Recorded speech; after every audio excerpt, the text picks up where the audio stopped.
Greetings and salutations. It's the old man down the street once again. Today I want to talk about data centers. There's something new, right?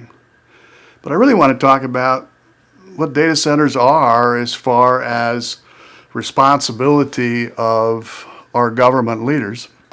And so I want to talk a little bit about the two words amoral and immoral. Before I do that, I want to go into the Goochland Code and talk about. And I'll put a copy of this and also a link to it. It's Article 18 of the Code, Industrial Limited District M1, which is the zoning of the M1 West Creek all throughout Goochland County or eastern Goochland County.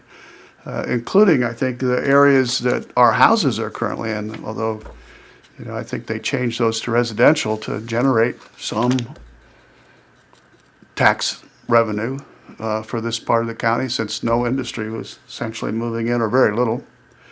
Anyway, I wanted to talk about this. This says, Section 15-261, Statement of Intent. This district is intended to permit certain industries, ones which do not in any way detract from residential desirability, to locate adjacent to residential uses. This district allows lower impact industrial uses with limited outside storage to protect and foster adjacent residential desirability, while permitting industries to locate nearby a labor supply. This district generally corresponds to areas on the comprehensive plan designated for industrial, prime economic development, and flexible. And then you can go down, there's a list of, and again, I'm going to put this on, I'll send you a link to it, and I'll put it on the screen. But then they go through the by right zoning and the conditional use permit. And this is where it says down here on page 1, not too far down, that data centers are allowed. This was in 2014 when there really were very few people that lived in this part of the world. And when they let them start coming in, they didn't tell them. And they didn't put any protections in for zoning, like saying, hey, you want to bring in a residential development, you got to have 1,500 feet from the boundary, because there might be a data center in there. They didn't say that, but you knew that.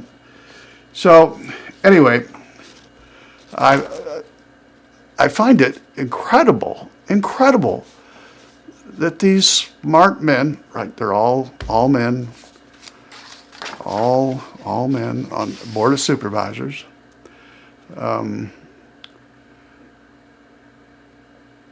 think that a data center is light industrial. I'm going to walk you through a little bit of what a data center campus looks like. And we're going to talk a little bit about what's in all those things and what might cause noise and all that. So it brought me to thinking about what's amoral and what's immoral. Well, it turns out that Robert Louis Stevenson, who wrote Dr. Jekyll and Mr. Hyde, and a whole bunch of others, but that seems appropriate for where I live, he invented the term amoral because he wanted to differentiate from immoral. I got this from vocabulary.com. Both of them have to do with right or wrong, but amoral means having no sense of either right or wrong. Like a fish. Fish doesn't know what's right or wrong. But the evil immoral describes someone who knows the difference, doesn't care, and says, moi, moi, moi, as he twirls his mustache or takes off his hat or strokes his beard, whatever. So, I'm going to show you what is permitted under light industrial and that definition by our Board of Supervisors. And then I want you to think about, is their decision amoral or immoral? So I'm going to take you on a little tour of a data center. This is a data center up in Ashburn. So they've got ready power. So they are going to have Dominion energy power, not like some of the newer ones who don't have Dominion energy, so they're putting in gas power plants of their own, which have a whole different noise, pollution, construction impact on people. Again, light industrial. Anyway, I'm going to show you the map, and we're going to come back.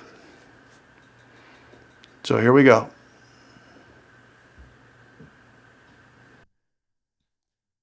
This is a tour. This is part of a large data center campus. The whole thing, the entire map, is about 900 acres. I'm zeroing in on 100, 150 acres.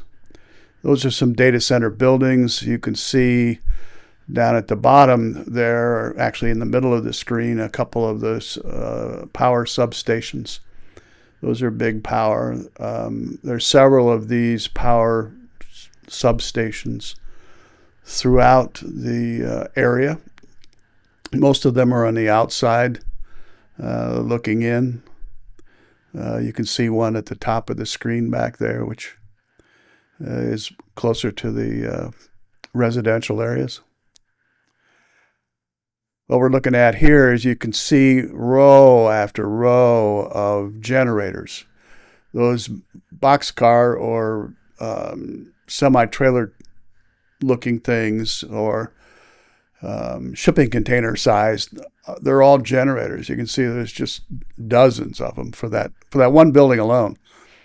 Many of them are hidden in between the buildings, but that doesn't mean they're not still there. And you can see they build and build and build. All of those things on top of the buildings are air conditionings and air chillers. Building on the right, you can see those white things on the inside. Those are all generators. I'm going to give you a street view. We'll go down here as close as I can get.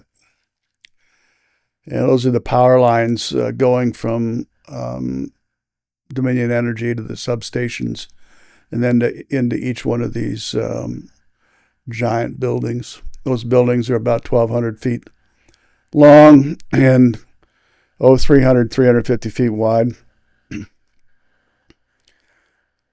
Inside them, you can see the slots to let the air in, because those are housings for generators. And across the street is a grocery store and a shopping center, and right next to it is another data center that's going up. I'm going to go airborne for a second, and we'll take another look at this new data center that's being built.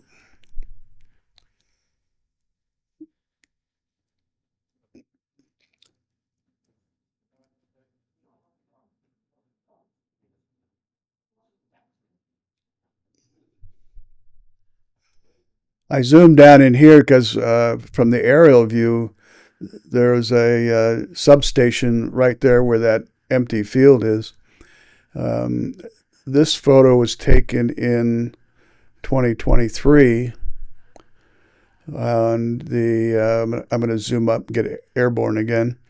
The satellite image, which shows the substation there, was taken in mid-2025. So just in 2 years, they put in all of this stuff. And this is just one of, I don't know how many substations there are. There's a ton of them. There's a ton of power going into this place. And you can see the neighborhoods in the lower right-hand part of the screen over on the right, surrounded by data centers on both sides. That's what Mosaic is going to be like. Perhaps Reader's Branch.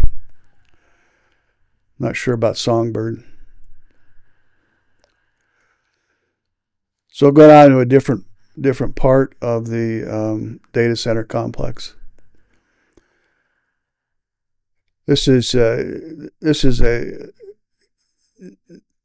Board of Supervisors apparently decided that putting allowing a data center within just 300 feet of a senior living center was okay. I'm measuring the stuff right now, and so from there to the edge of the data center, 300 feet. The building, from building to building, 300 feet. This one is a FAR building. It's 350 feet.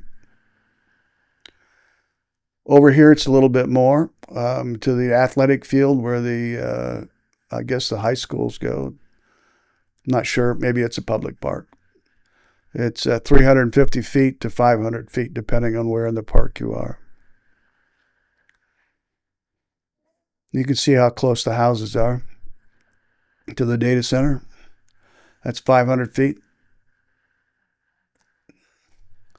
And the Board of Supervisors think this is okay. They also think that this is light industrial use. There is nothing light about this at all. Welcome back from that little tour of Northern Virginia Data Center Alley, which is what they want to make us here, Goochland County Data Center Alley. I don't think districts 1, 2, and 3 even have a clue, and probably not most of District 5 either. They don't have a clue of how negative this is going to be for their lifestyles. There'll be a constant hum at all the golf courses. There'll be constant pollution. So if you're outside, you are going to get it. You are going to have 2.5 ppm particles in the air. And we may get some tax revenue. We may not. There are no guarantees. You know, the infrastructure costs are just so incredible that they often eat up a lot of tax revenue. And, you know, if there's an AI bubble and all this stuff goes away in 10 years, we haven't been cool enough to figure out what we're going to make the owners and the contractors do. If all of a sudden we've got 4 million, 8 million square feet of big, empty, useless buildings. So that's the latest chapter. There's a lot going on.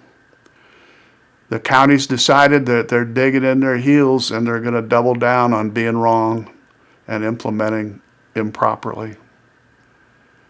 So the plaintiffs could really use your help. I'm going to put the link up for the funding help QR code. So go on that. You can mail a check. I'll put a email address for one of the plaintiffs, and she's collecting money for the lawyer, and she can explain how all that works. The law firm that the county hired, they got big gun lawyers. There's Goliath. And they've got $350,000 of our money. Using our money to kick us again. Anyway, that's all I've got for this episode. Thanks for watching. Stay tuned.